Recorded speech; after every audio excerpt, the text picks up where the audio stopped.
Ella envía mensajes y hace llamadas constantes para saber si su pareja le ama y para asegurarse que él está pensando en ella.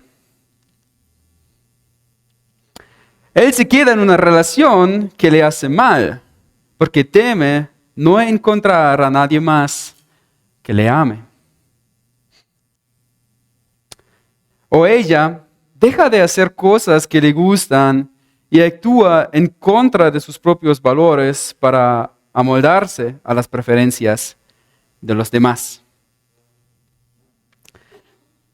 Esos tres han sido ejemplos de algo que se llama dependencia emocional. Y eso es el tema de esa mañana. Quiero pensar con ustedes un poco en eso y quiero ver el texto de Mateo 12, los versículos 46 al 50. Y ahí vamos a ver dos pautas importantes. Una es la dependencia a las personas, que nos cautiva. Pero por el otro lado vamos a ver la dependencia a Dios, que en verdad nos hace libre. Entonces les invito a buscar en sus Biblias, busquen conmigo Mateo, el capítulo 12, y ahí vamos a leer un pasaje corto, ¿no? Es 46 a 50, estos pocos 5 versículos que vamos a estudiar, pero que son muy profundos y tienen una aplicación muy importante para nuestras vidas. Mateo 12, 46 al 50, y aquí tengo la NBI. Ahí dice lo siguiente, 46. Mientras Jesús les hablaba a la multitud, se presentaron su madre y sus hermanos. Se quedaron afuera y deseaban hablar con él. Alguien le dijo, tu madre y tus hermanos están afuera y quieren hablar contigo. ¿Quién es mi madre y quién son mis hermanos?, replicó Jesús. Señalando a sus discípulos, añadió, aquí tienen a mi madre y a mis hermanos, pues mi hermano y mi hermana y mi mamá y mi madre son los que hacen la voluntad de mi Padre que está en el cielo. Muy bien, entonces ese es el texto corto que vamos a estudiar hoy, pero para poder entenderlo mejor, quiero ver un poco el contexto, lo que viene antes de todo eso. Entonces, si tienen sus Biblias, quédense ahí en el capítulo 12. Vamos a repasar un poco todo lo que viene antes de este pasaje en este mismo capítulo 12. Y nos daremos cuenta que en verdad todo este capítulo habla de mucha oposición contra Jesús, que la situación se puso bien tensa en esta situación. Entonces, lo que vemos, el primer como pasaje, por lo menos en la NBI, es del 1 al 14, y ahí tiene Jesús una discusión con los líderes religiosos acerca del sábado. Y el sábado ha sido el día santo para ellos, y tenían muchas restricciones y reglas de lo que se puede y más de lo que no se puede hacer. El sábado había un cierto número de pasos que se pudo hacer en ese día de reposo. No se pudo prender fuego en ese día, bastantes reglas que tenían. Pero Jesús hizo las cosas un poco diferentes. Y ahí entonces empezó una discusión con los líderes y Jesús dice algo que sí es un poco picante, difícil para ellos para escuchar. Versículo 8, entonces ahí nos dice, Jesús dice, sepan que el Hijo del Hombre es Señor del sábado. ¿Quién es el Hijo del Hombre? Jesús mismo. Él dice de sí mismo, yo soy el Señor de ese día santo que tienen ustedes. Ustedes se fijan tanto en el sábado, yo soy más grande, más importante que el sábado mismo, les dice ahí. Y por lo tanto la reacción, pocos versículos después, en el 14, pero los fariseos salieron y tramaban cómo matar a Jesús. Entonces nos damos cuenta, mucha tensión. Quieren matarla y han tenido una discusión muy grande. Y después sigue, si están en la Biblia ahí, el 17 al 21, Mateo nos explica un poco y dice, pero todo eso pasa para que se cumpla Isaías y todas estas profecías que tienen que ver con el siervo de Dios. Ese siervo de Dios es el Mesías. Y nos cuenta que el Mesías tiene que sufrir para salvar a las personas. Y nos indica Jesús es este siervo de Dios. Entonces después, versículo 22 al 37, ya nos acercamos a nuestro pasaje. Ahí nos cuenta de una historia que Jesús echó fuera un endemoniado. Leemos del 22 al 24. Dice, un día le llevaron un endemoniado que estaba ciego y mudo. Y Jesús le sanó de modo que pudo ver y hablar. Toda la gente se quedó asombrada y decía, ¿no será este el hijo de David, es decir, el Mesías? Pero al oírlo los fariseos dijeron, este no impulsa a los demonios, sino por medio de Beelzebú, príncipe de los demonios. Entonces, ¿qué le dice acá? Le dicen, tú eres Satanás mismo. Por el poder de él haces las cosas que estás haciendo, ¿no? Y eso lo dicen al Hijo de Dios. Entonces, después de dar esta señal grande de echar fuera un demonio, nos cuenta de otra historia que estos mismos líderes, los judíos, se acercan a Jesús y piden señales que antes no aceptaban. Pero bueno, piden señales entonces y Jesús les dice que iba a indicarles en señal de Jonás y se refiere a su muerte, a su resurrección. Y después, versículo 41, le dice, y aquí tienen ustedes a uno que es más grande que Jonás, más grande que un profeta que tienen ahí, todo un libro en el Antiguo Testamento. Y después dice otra cosa, 42, y aquí tienen ustedes a uno que es más grande que Salomón. ¿Cómo puede Jesús decir que es más grande que un profeta como Jonás y más grande que el rey más sabio que han tenido en toda la historia de Israel? ¿Quién es Jesús? Es Hijo de Dios, es Dios mismo. Por lo tanto, puede decir estas verdades. Y son verdades que han sido difíciles para entender y aceptar para los líderes. Y por lo tanto, la tensión, la persecución contra él. Él empezó a hablar claramente acerca de quién es, de su identidad, de que Él es el Mesías, de que Él es el Hijo de Dios, y por lo tanto le odiaban. Muchas veces, lamentablemente, nuestra vida es muy similar.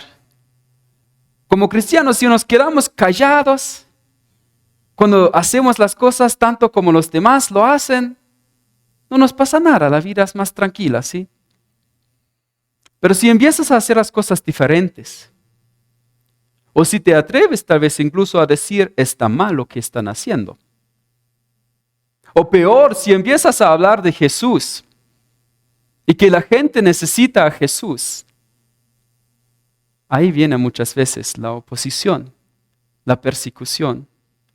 La gente no puede aguantar muchas veces esto. Pero sabemos, eso es lo que ha pasado a Jesús, lo vemos en todo ese capítulo. Y Jesús mismo en otra parte dice, recuerden lo que les dije. Ningún siervo es más grande que su amo. Si a mí me han perseguido, también ustedes los perseguirán. En toda la oposición que vivimos a veces, es Jesús nuestro ejemplo. No es una sorpresa ver que la gente se opone a nosotros. Sabemos que lo mismo ha pasado a Jesús, que no hizo nada mal en ningún momento, pero aún así le odiaban. Y lo mismo nos puede pasar a nosotros mismos. Entonces, por fin llegamos a nuestro texto de esta mañana, en esta situación de mucha oposición, y por fin llega su familia, y uno puede pensar, gracias a Dios, llega la familia. La familia es el lugar de refugio, de apoyo, de amor. Ellos le van a apoyar seguramente. Vamos a ver entonces lo que pasa ahí. Nos vamos a dar cuenta que no han sido de apoyo, sino un obstáculo más para el llamamiento de Jesús como Mesías. Entonces, ahí viene su familia y vamos a ver un poco lo que nos enseña la Biblia, o lo que sabemos según la Biblia acerca de Jesús. Primero, ¿quiénes son parte de esa familia?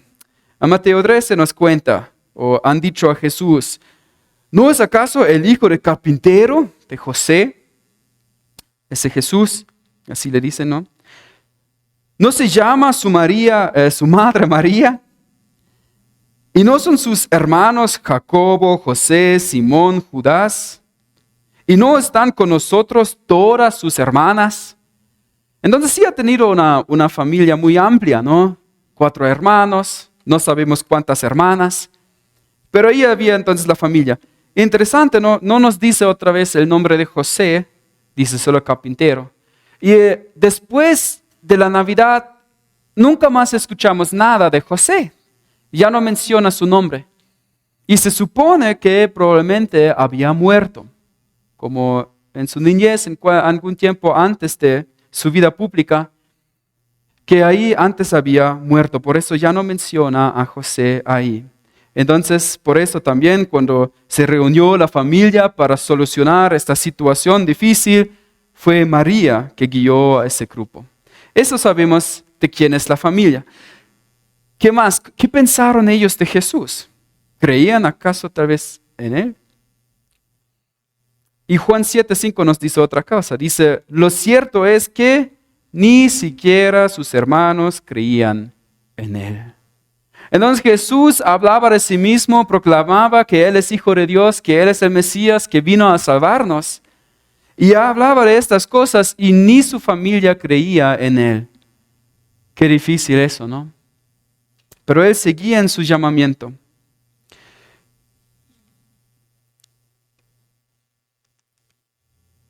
En Marcos 3 nos cuenta la misma historia ahí, que la familia se acercó a la multitud para sacar a Jesús. Y ahí nos explica un poco más cuál ha sido su motivo. Y dicen, cuando se enteraron sus parientes de todo lo que pasó, de toda la tensión, de toda la discusión que ha tenido con los líderes religiosos, cuando se enteraron ellos, salieron a hacerse cargo de Él. Porque decían, está fuera de sí. Entonces eso fue lo que pensaban de Él. Está loco ese man. ¿Qué está haciendo? ¿Cómo habla de sí mismo? No podemos aceptar eso. Si sigue de esta manera, le van a matar. Porque así no se puede hablar.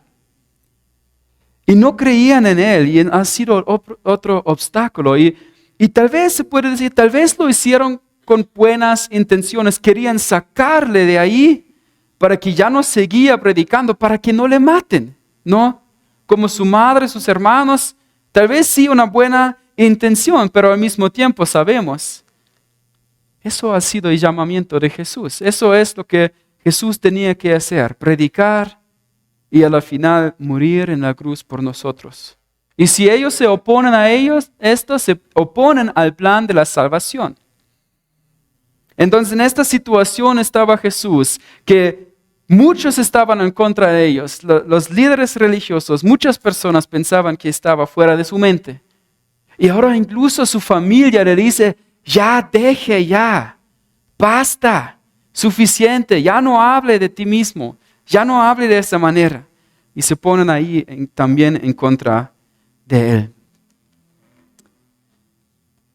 Es muy interesante pensar ahí, ¿no? Por fin, la última cosa que ahí nos cuenta es que también vino su familia, se acercó a Él y se pone en contra de Él. No quiere que siga su camino que Dios le ha dado ahí. Y es interesante pensar para nosotros también, qué tan importante es la familia, ¿no? Uno espera que le apoyen, pero obviamente no lo han hecho a Jesús. Y lamentablemente para nosotros también, como cristianos, a veces es así. Tenemos una familia y queremos que nos apoye, pero muchas veces se ponen en contra de lo que nosotros vivimos, en contra de lo que es nuestro llamamiento como cristianos.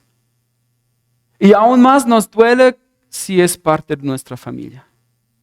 La relación que nosotros tenemos con una familia, con nuestra familia es especial, ¿no? Por siempre vamos a llevar nuestro apellido nuestro nombre de esa familia, eso nunca se puede quitar. Siempre todos saben, es de esa familia. Muchos son muy parecidos a sus padres y a sus hermanos. Seguimos ahí, eso nos da bastante identidad. Todos de algún momento hemos nacido por medio de una madre y tenemos un padre. Eso es el modelo, no hay cómo hacerlo diferente, ¿no? Somos parte de una familia, es el diseño de Dios. Y debería ser un lugar de refugio, debería ser un lugar de amor. Y anhelamos que sea así porque Dios lo creó, lo hizo, lo diseñó de esta manera. Y aún más nos duele entonces si estas mismas personas, de los anhelamos tanto amor, se ponen en contra de nosotros. Y a veces incluso ese anhelo que nosotros tenemos, que nos amemos, que haya armonía dentro de la familia, lo usan en contra de ti, te manipulan y te dicen, o solo te aman y solo te dan la armonía si tú les haces caso. Y por lo tanto es muy difícil resistir cuando la familia misma se pone en contra de ti. Queremos ese amor de ellos, tanto. Y esto puede llevar al extremo a una dependencia emocional. Así lo dicen hoy en día, ¿sí? Y ahí he traído una corta definición de lo que es la dependencia emocional. Y dice eso, es el extremo, ¿no? Pero muchas veces nos pasa. Dice, la dependencia emocional es un estado psicológico que genera en los sujetos un patrón de necesidad general y excesiva. Miedo constante a la pérdida y a la soledad y al abandono. Esta dependencia emocional generalmente ocurre dentro de la familia y amigos, pero especialmente en las relaciones amorosas. Se trata de un patrón de comportamiento que se caracteriza por una necesidad excesiva de atención, afecto, aprobación y validación por parte de una persona significativa, generalmente la pareja. Entonces ahí nos damos cuenta, ¿no? Sí, eso es lo que pasa a muchos. Y sí crea una situación compleja para nosotros. Y eso también, esa dependencia emocional, es justo lo que pasa en los ejemplos que he dado al inicio. De ella que siempre tiene que asegurarse que él en verdad le ama. Y casi se vuelve loca cuando no responde al instante. Y le llama. Es una necesidad, ¿no?, de aprobación por parte de él. O él que se quiera una relación de cual sabe que le hace mal, porque teme no encontrar a nadie más que le ame. Entonces ya no es amor lo que le impulsa, es miedo, es una necesidad ahí. O el otro ejemplo de ella que deja de hacer las cosas que le gustan, que deja de vivir según sus propios valores y hace lo que los demás quieren y se amolda ahí. Es una pérdida de su propia identidad. Todo eso indica que es una dependencia emocional muy fuerte. Y esas dependencias se puede ver en muchas relaciones. La definición nos dije, especialmente en la familia o entre amigos, ¿no? Pensar ahí, entre los miembros de una familia, una dependencia, ¿no? Ya no es amor, es dependencia a las personas. Puede ser de los hijos hacia sus padres y madres. Pero a veces incluso es revés, de una mamá que tanto quiere que se quede el hijo ahí en la casa, que no le puede dar ninguna libertad. Puede ser entre parejas de un hombre a la mujer o al revés de una mujer al hombre.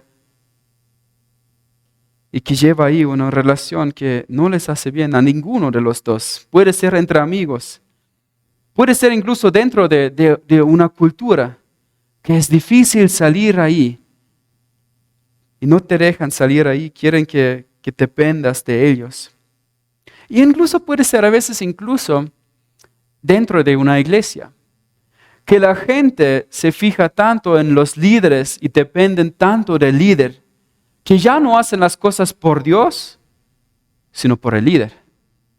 Es una dependencia que no es buena para ninguno.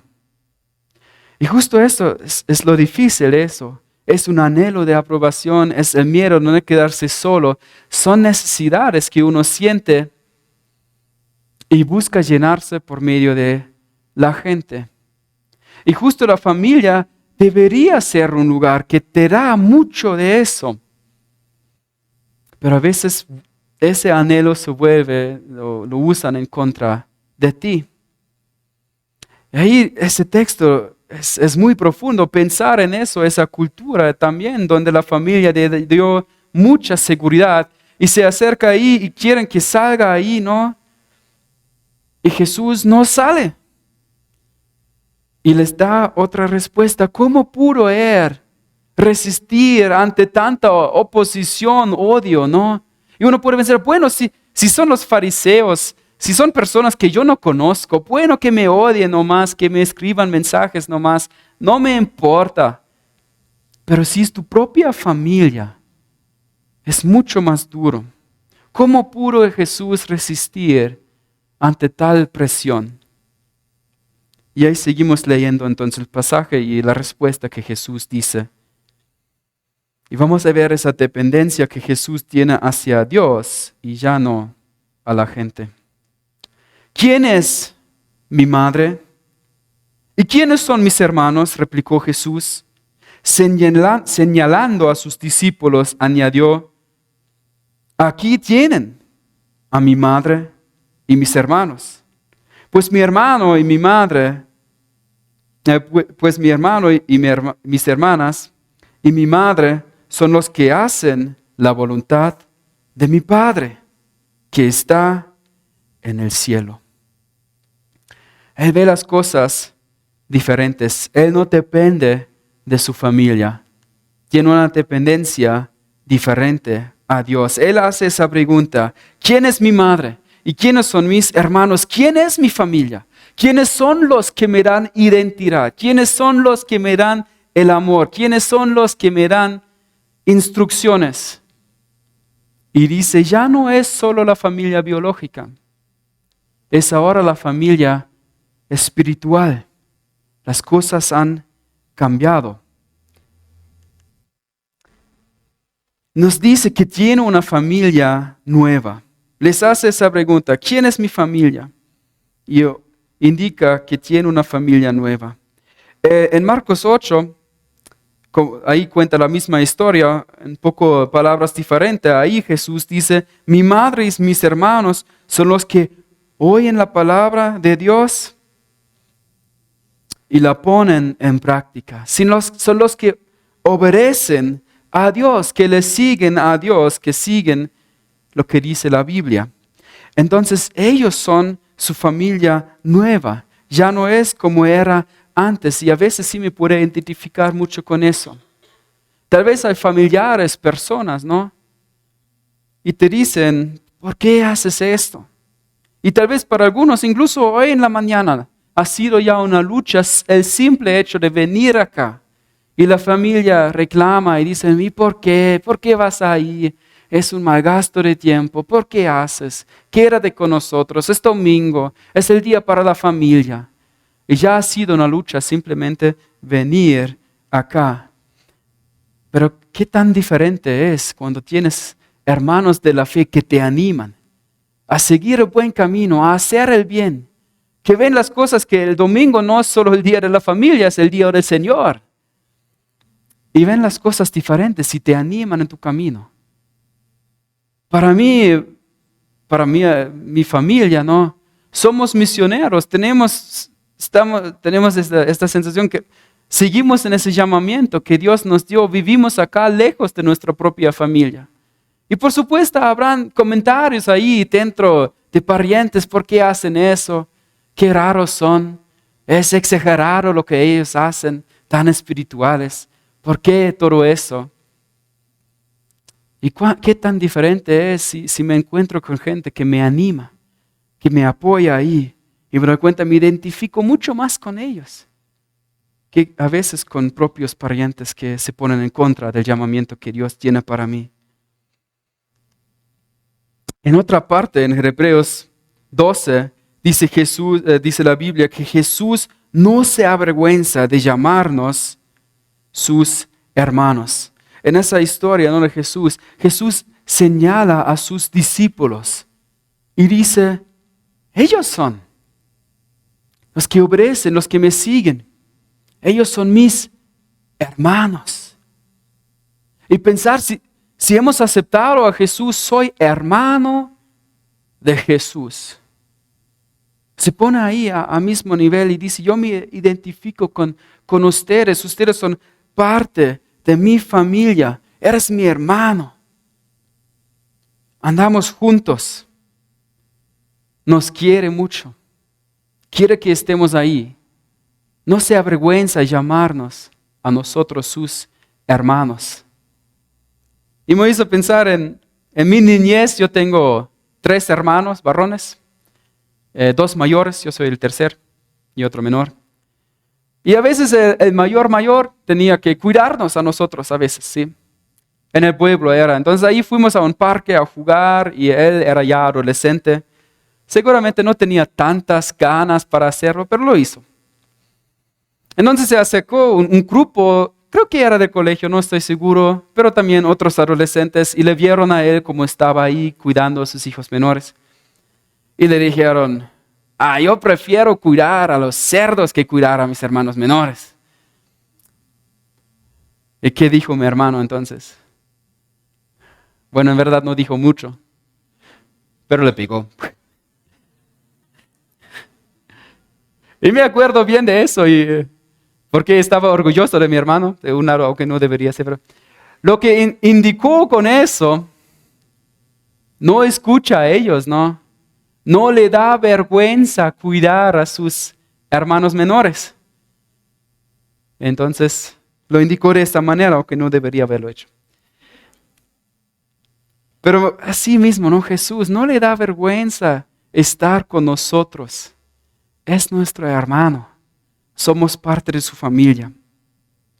Somos parte de una familia nueva. Somos hijos de Dios. En 1 de Juan 1:3 dice, fíjense qué gran amor nos ha dado el Padre, que se nos llame hijos de Dios. Y lo somos. Lo somos. Somos parte de una familia nueva. Tal como Jesús dijo también ahí, ¿no? Indica y dice, mis hermanos, mis hermanas, mi madre es los que hacen la voluntad de mi Padre. Tenía muy claro, yo soy de otra familia. Yo tengo un Padre que está en el cielo, con Él vivo. Yo he experimentado un amor tan grande que supera todas las cosas y vivo para Él y con Él y ya no dependo de otras personas. Yo tengo un Padre ahí en el cielo que me ama. En una otra parte de la Biblia dice, en Salmo 27:10 dice, aunque mi padre y mi madre me abandonen, el Señor me recibirá en sus brazos. Somos parte de esa familia, tenemos ese Padre, Jesús. Qué tan grande es saber que tenemos ese amor, esa relación muy especial. Y uno puede pensar, pero ¿cómo es posible, no? Imagínense, ¿no? Si hay una reunión ahí de una familia que no es tu propia familia y debes ahí, yo voy a participar, gracias. ¿Y dónde está la comida? Y van ahí a la reunión de otra familia, sería medio raro, ¿no? Hacer eso. Es otra familia, ¿no? No eres parte, no eres invitado, ¿no? Se necesita uno que sea de la familia, que te invite. Ahí sí tienes justificación para poder estar en la reunión.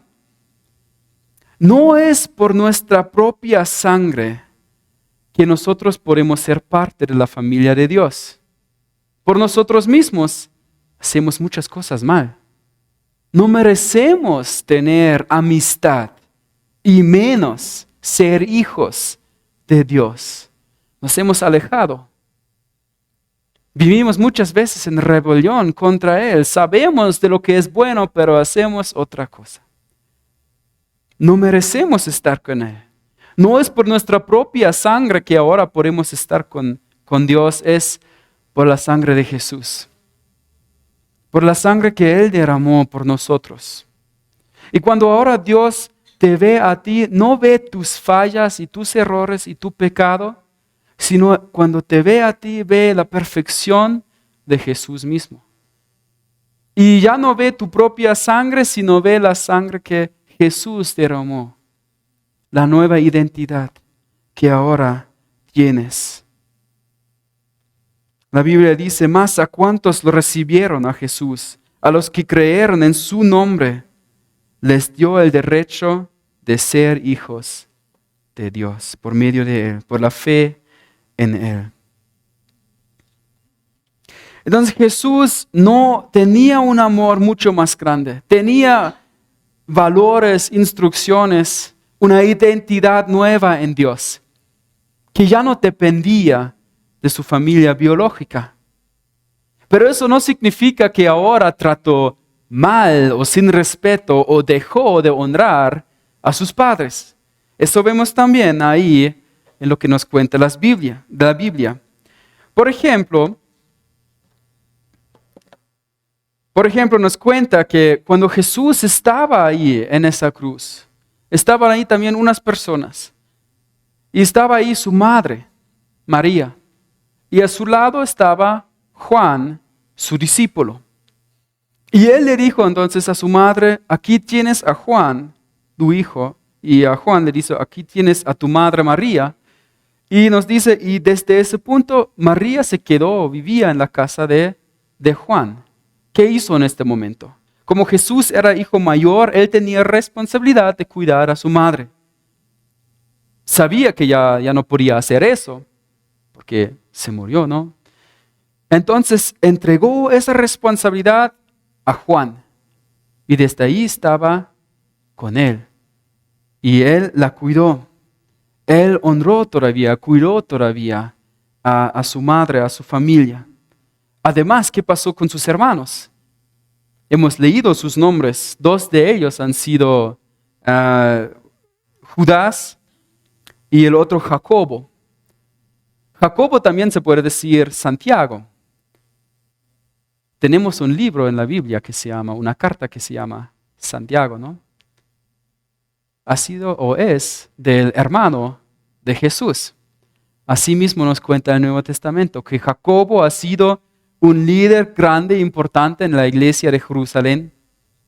Es interesante, después de morir resucitó Jesús y apareció a muchas personas. En 1 de Corintios 15 entonces nos cuenta que apareció a Jacobo y probablemente ha sido su hermano Jacobo.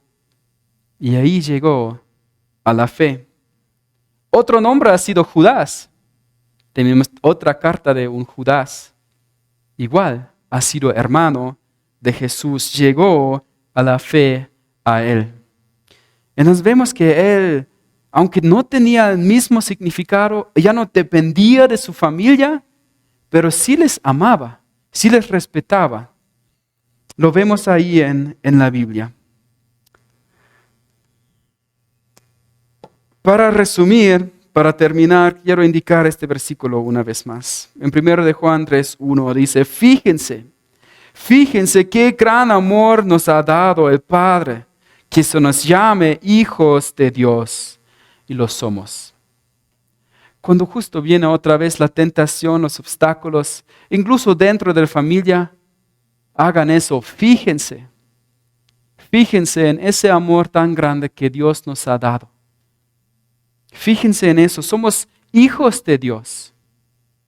Tenemos una nueva fuente de amor, de identificación, de valores.